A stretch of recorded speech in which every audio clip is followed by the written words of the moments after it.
Our message to the drug traffickers is get the hell out of our country. Your free ride is over because President Trump is back in the Oval Office. President Trump has been very clear and consistent. He's prepared to use every element of American power to stop drugs from flooding into our country and to bring those responsible to justice. Powerful strike against one of the most powerful drug cartels in the world. Chicago was already awake when the operation began. Commuter trains were running. Streets were filling. Neighborhoods were settling into the rhythm of an ordinary day.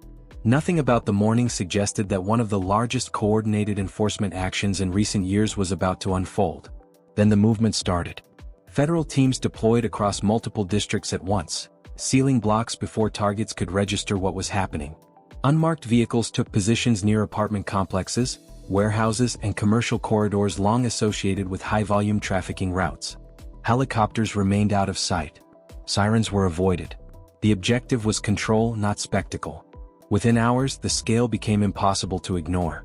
Federal authorities confirmed that thousands of individuals had been detained as part of a sweeping operation centered in Chicago but extending far beyond city limits. The action targeted a drug distribution system investigators said was tied to cartel-linked supply chains moving fentanyl at an industrial scale. Officials described it as a synchronized enforcement surge, the result of months of preparation and intelligence sharing across agencies.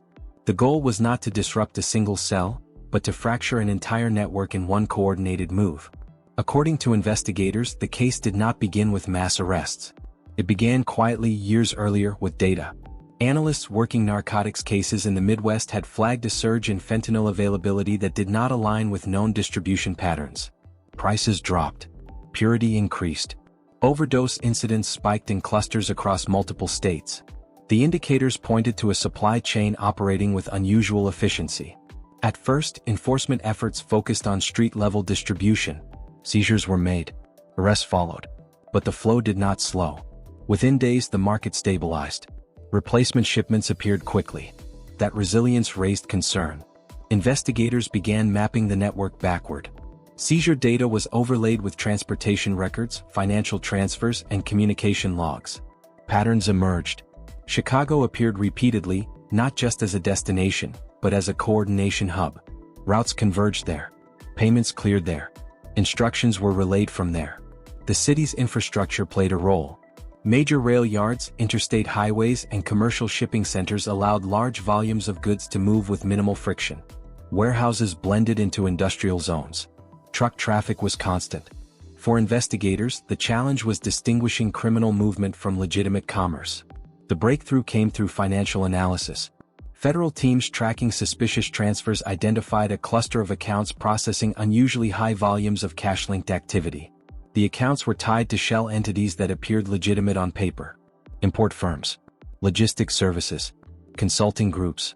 Individually, none triggered alarms. Together, they formed a network that moved money as efficiently as drugs. As analysts followed the money, the scale expanded. Transfers crossed state lines. Funds were broken into structured amounts. Payments cleared rapidly, often coinciding with shipment windows identified through enforcement data. The coordination suggested centralized planning rather than independent operations. Investigators also noted something else. Communications tied to the network showed discipline. Messages were brief. Language was coded. Devices were rotated. Contact was limited to specific windows. These were not the habits of fragmented street groups. They reflected an organization built for longevity. Attention turned to Chicago's role more closely. Surveillance confirmed that multiple individuals connected to the financial network were operating within the city. Some managed storage locations. Others coordinated transportation. A smaller group appeared responsible for timing, ensuring shipments moved when enforcement pressure was lowest. Federal agencies began sharing intelligence at an accelerated pace. Data from border seizures, port inspections, and regional task forces was pooled. Patterns aligned quickly. Analysts concluded they were looking at a system responsible for moving tons of fentanyl across the United States, with Chicago functioning as a central node. The decision to act was not immediate. Officials understood that premature arrests could scatter the network and erase months of work. Instead, they prepared for a synchronized response. Warrants were drafted. Targets were prioritized. Teams were assigned across jurisdictions. The scope of the plan was deliberate. By acting across multiple locations at once, Investigators aimed to overwhelm the network's ability to adapt. Communication would be disrupted. Assets would be frozen. Routes would be compromised simultaneously. There would be no safe pivot point. When the operation launched, that strategy became visible. Detentions occurred across neighborhoods known to investigators but largely invisible to the public. Storage sites were secured. Vehicles were seized. Documents and devices were collected before instructions could be sent to destroy them. As numbers climbed into the thousands, officials emphasized that detentions varied in nature. Some individuals were held for questioning. Others faced immediate charges. The process was ongoing, and authorities cautioned against drawing conclusions before reviews were complete. What was clear even at this early stage was the scale. Federal estimates confirmed that approximately 4 tons of fentanyl were connected to the network under investigation. An amount large enough to supply markets across multiple regions. An amount capable of causing widespread harm if left unchecked. For investigators, the morning marked a turning point. They had not simply disrupted a shipment. They had moved against the infrastructure that sustained the flow. And as evidence from the first phase of the operation began to be processed, one conclusion was already forming. This was not a single raid. It was the opening move in a much larger dismantling effort. As the first wave of detentions unfolded, federal investigators shifted immediately into containment mode. The arrests were only one piece of a plan designed to prevent the network from reorganizing once it realized the scale of the response. The priority was speed. Teams assigned to financial crimes began freezing accounts tied to entities already flagged during the investigation. Transfers that had once moved freely between shell companies stalled overnight. Payment processors were contacted. Compliance alerts were issued. Within hours, funds that normally flowed without interruption were locked in place. That disruption exposed the network's dependence on liquidity. According to investigators, the operation relied on constant movement of money to maintain logistics. Drivers were paid quickly. Storage leases were renewed without delay. Replacement vehicles were secured as needed. When funds stopped moving, that rhythm collapsed. Communications reflected the strain. Intercepted messages showed confusion spreading through the network. Questions replaced instructions. Requests for clarification went unanswered. Some devices went silent entirely, while others attempted to reroute contacts through unfamiliar channels. Analysts interpreted the shift as evidence that coordination had fractured. Federal agents monitoring transportation routes noticed changes almost immediately. Trucks that normally followed predictable schedules failed to appear. Warehouses previously active during overnight hours remained dark. In some cases, vehicles arrived at loading sites but departed empty, suggesting instructions had not reached them in time. Investigators moved quickly to capitalize on the disruption. Search warrants were executed at secondary locations identified through earlier surveillance. Storage units were opened. Office spaces were cleared. In several instances, agents recovered packaging materials identical to those used in recent fentanyl seizures, reinforcing links between the sites. At one industrial facility, agents discovered records outlining delivery schedules spanning multiple states. The documents listed routes, quantities, and timing windows, all coordinated to minimize exposure. Analysts compared the schedules against seizure data and confirmed a direct correlation. The scale continued to expand. Regional task forces reported parallel actions unfolding in other cities as part of the same operation. Detentions occurred along major transit corridors. Vehicles were seized near rail yards and distribution hubs. Each action further constrained the network's ability to move product. Investigators also began identifying how the organization managed risk internally. Recovered communications showed strict guidelines. Couriers were instructed to limit contact. Payments were contingent on compliance. Deviations from assigned routes resulted in immediate penalties. The structure was designed to discourage improvisation and maintain control. That discipline made the disruption more effective. When coordination failed, participants hesitated. Some abandoned assignments. Others attempted to operate independently, exposing themselves to detection. Federal teams monitored those reactions closely, using them to identify additional participants. Financial analysts continued working through seized records. They identified patterns of structuring designed to avoid reporting thresholds. Payments were split across accounts and timed carefully. Legitimate-looking invoices accompanied transfers, providing cover for activity that, when viewed in isolation, appeared routine. By comparing those records with logistics data, investigators confirmed that financial flows were synchronized with shipments. Money cleared shortly before movement. Payments followed shortly after delivery. The cycle repeated consistently. That synchronization was now broken. With accounts frozen and communication disrupted, shipments stalled.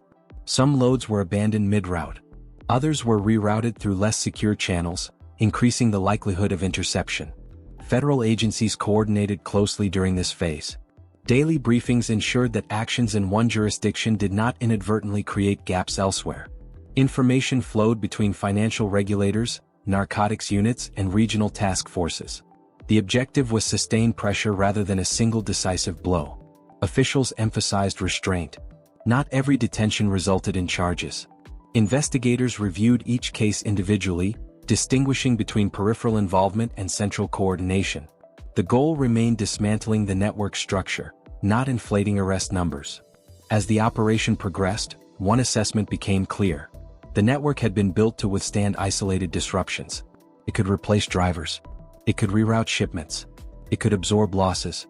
What it could not withstand was simultaneous pressure across finance, logistics, and communication. By the end of the second phase, investigators believed they had achieved that convergence. The flow of fentanyl had slowed dramatically. Financial channels were compromised.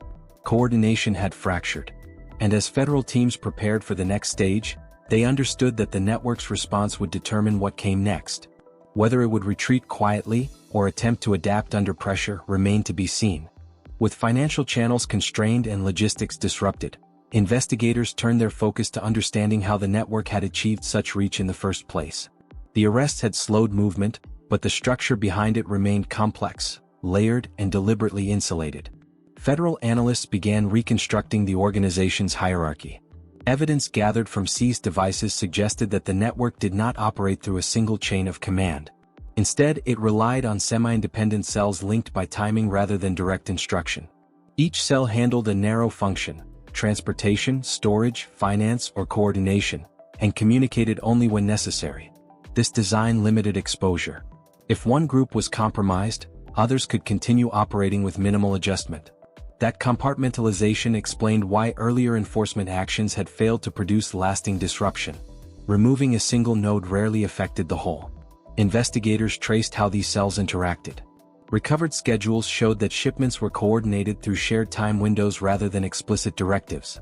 Messages referenced dates, locations, and coded markers, but avoided detailed instructions. Analysts concluded that participants understood their roles in advance, reducing the need for communication that could be intercepted. The approach mirrored supply chain management more than traditional trafficking. Attention shifted to how the network sourced its product. Border seizure data and port inspections were reviewed alongside domestic recovery reports. Chemical analysis linked fentanyl batches seized in different states to the same production methods. Purity levels were consistent. Packaging materials matched across regions. These indicators suggested centralized sourcing rather than fragmented suppliers.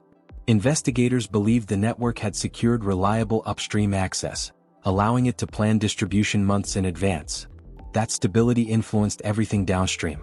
With predictable supply, coordinators could schedule shipments confidently. Storage sites could be rotated efficiently. Financial transfers could be timed precisely. The entire system relied on predictability, and until recently, that predictability had held. As enforcement pressure increased, cracks appeared. Intercepted communications showed disagreements between cells.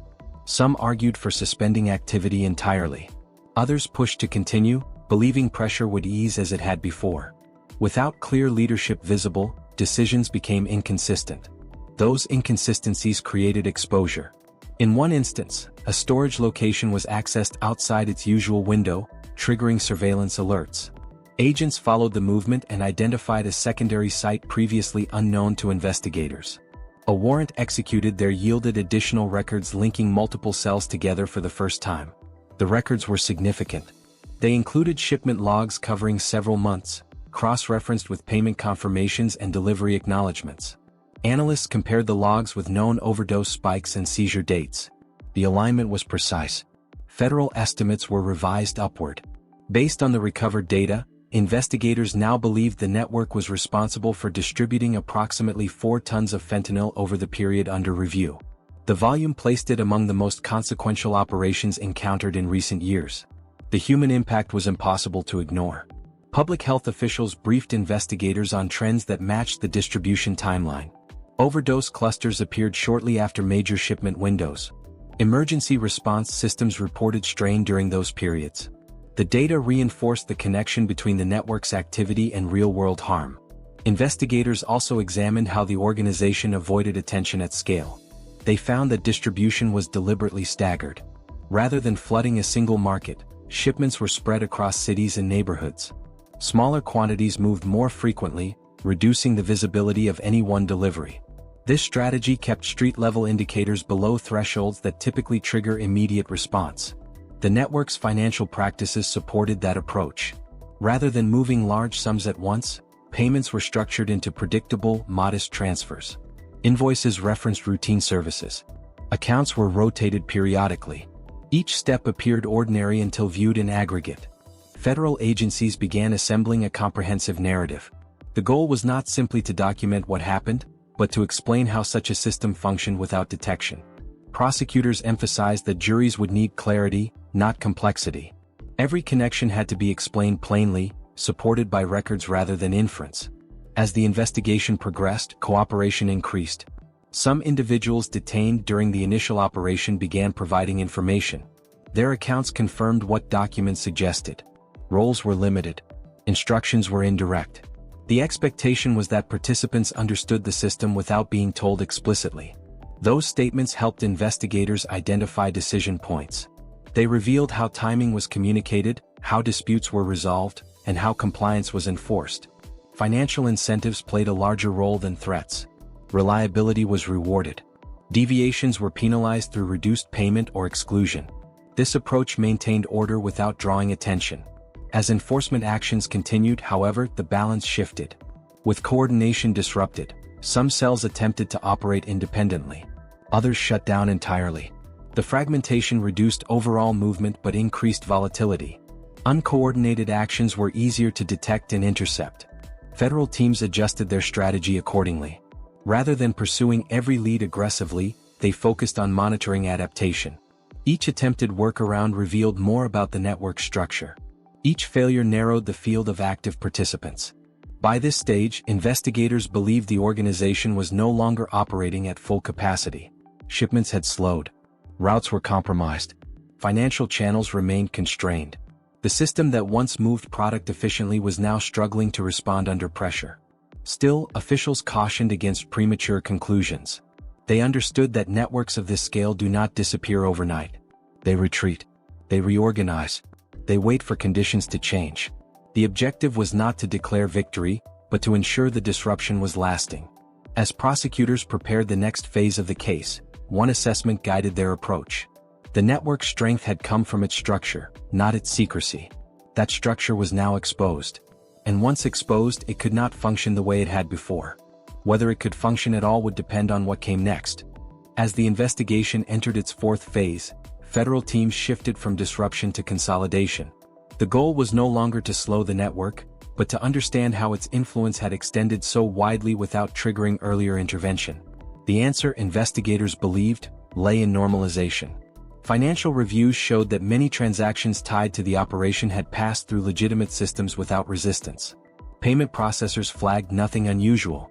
Banks saw routine activity. Regulatory thresholds were rarely crossed. Each safeguard functioned as designed, but none were designed to recognize patterns spread across dozens of accounts and jurisdictions. That fragmentation mattered. By distributing activity across multiple entities, the network avoided concentration. No single account moved enough money to stand out. No single shipment was large enough to draw immediate attention. Oversight mechanisms, built to detect spikes and anomalies, struggled to identify gradual, coordinated movement. Federal auditors reconstructed the money flow end to end. They traced how proceeds moved from street-level distribution into layered accounts, then through shell companies that provided plausible explanations for income. Logistics firms billed for transportation. Import businesses recorded inflated expenses. Consulting services generated invoices that justified transfers. On paper, the ecosystem appeared functional. Only when viewed as a system did the manipulation become clear. Investigators also examined how enforcement pressure had been anticipated. Internal communications recovered from seized devices suggested that participants tracked news cycles and operational patterns. References to quiet periods and open weeks appeared repeatedly, indicating an awareness of when scrutiny was likely to ease. That awareness influenced timing. Shipments increased during periods of lower enforcement visibility. Financial transfers accelerated when regulatory reviews slowed. The network did not predict specific actions. It predicted rhythm. And for a long time that rhythm was reliable. As the case unfolded, federal agencies began reviewing how such predictability developed. Internal assessments acknowledged that enforcement resources were often deployed in cycles, responding to visible spikes rather than sustained patterns. This approach created gaps that disciplined networks could exploit. Recognizing this, agencies began adjusting deployment strategies, emphasizing unpredictability over routine. Parallel reviews examined interagency coordination. Data sharing agreements were expanded. Financial intelligence units gained earlier access to narcotics investigations. Patterns previously examined in isolation were now analyzed together. The intent was not to overhaul systems overnight, but to reduce the blind spots that had allowed the network to operate. Meanwhile, prosecutors focused on accountability. They reviewed the roles of individuals detained during the operation, separating core organizers from peripheral participants. Some had handled logistics directly. Others managed finances. A smaller group coordinated timing across cells. Each role carried different implications, and each required evidence proportionate to its impact. Cooperation increased gradually. Faced with overwhelming documentation, some individuals chose to provide information. Their statements confirmed what analysts had inferred. The network rewarded consistency and discretion. Those who followed schedules and avoided attention were valued. Those who deviated were sidelined. The testimony also revealed how conflict was managed. Disputes were resolved financially rather than through violence. Payments were adjusted. Access was restricted. The emphasis was on maintaining stability, not asserting dominance. This approach reduced visibility and lowered the risk of attracting attention from authorities. Public health data continued to inform the investigation. Officials compared enforcement timelines with overdose statistics and found a clear shift following the operation. Emergency calls declined. Hospital admissions stabilized. While causation was assessed cautiously, the correlation reinforced the significance of the disruption. Despite these indicators, investigators remained cautious. They understood that demand did not disappear simply because supply was interrupted. Other networks could attempt to fill the gap. Monitoring would need to continue long after arrests concluded. The objective was sustained pressure, not a temporary victory. As legal teams prepared for trial, they focused on clarity. The case involved thousands of detentions, multiple jurisdictions, and complex financial structures. Prosecutors worked to present the narrative in a way that demonstrated coordination without overwhelming detail. Each claim would need to stand on evidence alone. By this stage, one conclusion guided the strategy. The network had succeeded not by hiding but by blending in. Its operations mirrored legitimate activity closely enough to avoid scrutiny. Breaking that illusion required not just enforcement, but reflection on how systems interpret normality. With the final phase approaching, federal officials prepared to translate months of investigation into lasting outcomes. The question was no longer how the network operated. It was whether the lessons learned would be applied before another system took its place. As the operation moved toward its conclusion, federal officials focused on what the case ultimately represented beyond arrests and seizures. By this stage, the scope of the network was clear. What remained was the task of translating disruption into accountability and disruption into prevention. Prosecutors framed the case around structure, not spectacle. They emphasized that the network's power did not come from violence or visibility, but from discipline and predictability. It functioned because it learned how systems behaved. Financial oversight relied on thresholds. Enforcement followed cycles. Legitimate commerce moved constantly through major cities. By aligning with those patterns, the operation reduced friction and avoided attention. That strategy shaped every phase of the investigation. Rather than pursuing isolated arrests, federal agencies coordinated actions to collapse multiple pillars at once. Finance, logistics, and communication were targeted simultaneously. The intent was not simply to stop movement, but to remove the conditions that allowed it to resume. As legal proceedings advanced, officials underscored the distinction between scale and responsibility. Thousands of detentions did not translate automatically into thousands of prosecutions. Each case was reviewed individually. Investigators differentiated between organizers, facilitators, and peripheral participants. The objective was proportional accountability, supported by evidence rather than assumption. This approach slowed the process but strengthened it. Federal teams worked to ensure that charges reflected documented conduct. Financial records were paired with timelines. Communications were contextualized. Logistics data was corroborated through multiple sources. The emphasis remained on durability, not speed. At the same time, agencies began formal reviews of how the network had operated undetected for so long. Oversight mechanisms were evaluated for blind spots. Data sharing practices were adjusted. Analysts were instructed to look for coordinated patterns rather than isolated anomalies. The goal was not to eliminate trust in routine systems, but to recognize when routine itself could be exploited. Public health officials continued monitoring the effects of the disruption. Early indicators suggested a decline in fentanyl availability across several affected regions. Emergency response data stabilized. While officials avoided declaring success prematurely, they acknowledged that sustained enforcement pressure had altered conditions on the ground. The broader implications remained central. Investigators cautioned that networks adapt. Supply routes shift. New coordinators emerge. The dismantling of one structure does not guarantee lasting safety unless lessons are applied consistently. The case demonstrated how quickly disciplined organizations could scale when oversight focused narrowly on individual signals rather than collective patterns. In closing assessments, federal officials avoided definitive language. They described the outcome as a reduction, not an elimination, a disruption, not a conclusion. The work, they emphasized, was ongoing. What the Chicago operation revealed was not just the reach of a single fentanyl network, but the vulnerability of systems that rely too heavily on predictability. When normal activity goes unquestioned, it creates space for exploitation. When patterns are examined in isolation, coordination can hide in plain sight. The arrests marked an end to one operation. They did not mark an end to the challenge. Whether the case becomes a turning point will depend on what follows: how agencies adjust, how oversight evolves, and how consistently the lessons drawn from this investigation are applied. That, investigators concluded, will determine whether this operation stands as an exception, or as a warning that reshaped how such threats are confronted in the future.